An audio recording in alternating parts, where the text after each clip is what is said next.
Optative sentence, দোয়া বা আশীর্বাদ।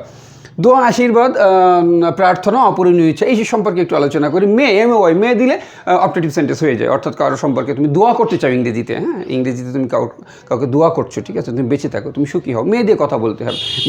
যখনই দেবে তখন সেটা দোয়া হবে, নচেত হবে না। হ্যাঁ, কারো সম্পর্কে দোয়া, আশীর্বাদ, প্রার্থনা কর, may you be happy, may you live, ইত্যাদি দিতে হবে। কিন্তু আরেকটাভাবে অপটেটিভ সেন্টেন্স করা যায়, সেটা কি, সেটা যদি বাক্যে অ্যাডজেক্টিভ থাকে এটা আগে আনলে, যেমন মে আওয়ার কিং লিভ লং, এই যে বাক্যটা, তো এই বাক্যটা মে না দিয়ে ওই অবজেক্টিভটা আগে এনে করা যায়, অ্যাডজেক্টিভটা আগে এনে করা যায়, যেমন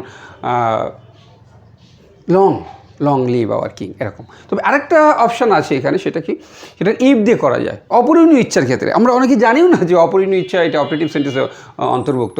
অনেক বাক্য আছে, যেমন আমি যদি পাখি হতে পারতাম, একটা মানুষ ইংলিশে কথা বলছে, মনের দুঃখ প্রকাশ করছে যে আমি রাজা হতে পারতাম, আমি যদি ধনী হতে পারতাম, ঠিক আছে। তো আসলে এই জাতীয় যে মনের আক্ষেপ, অপূরণীয় ইচ্ছা বলতে ঠিক ওরকম না, মনের আক্ষেপ যদি প্রকাশ করতে পারে, মনের আক্ষেপ, যেমন আমি যদি পাখি হতে পারতাম, if I could be a bird, এরকম। আরও অনেকভাবে এটা করা যায়। হ্যাড দিয়ে প্রথমে দিয়ে করা যায়, যে had I been a bird, ঠিক আছে। তারপর উড দ্যাট দিয়ে করা যায়, would that I could be a bird, এরকম।